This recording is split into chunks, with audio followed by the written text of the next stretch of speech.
Kasamba, good morning.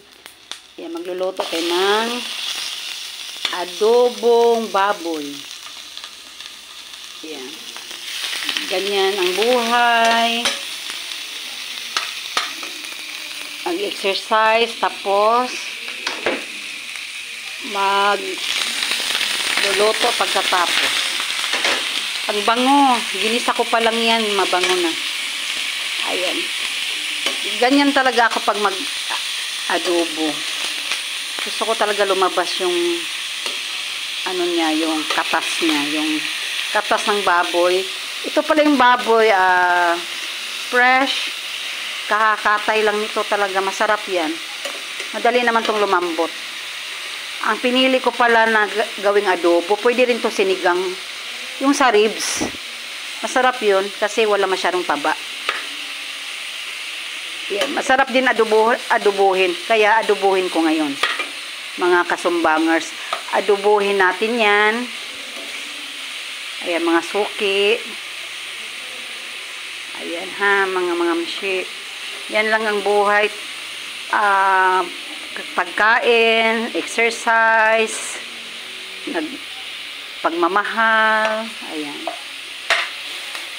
Yan talaga ang tao, di ba?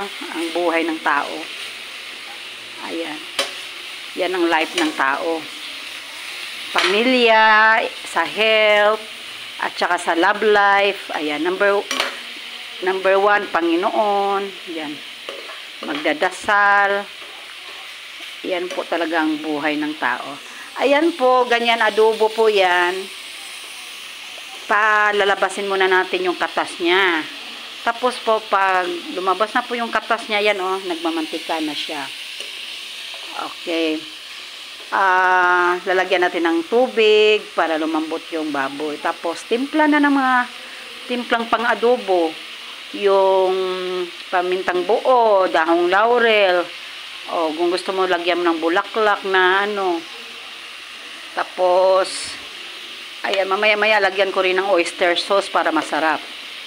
Suka, tuyo, ganyan lang po yung adobo, di ba? Typical na adobo lang. Okay, update ko kayo mga kasumbangers. Ayan. Ubos to, hindi to abutin ng gabi. Tanghalian lang to eh. Maubos to pag ganyan. Pero 4 lang naman kami kakain. Ayan. Okay. Bye, boo.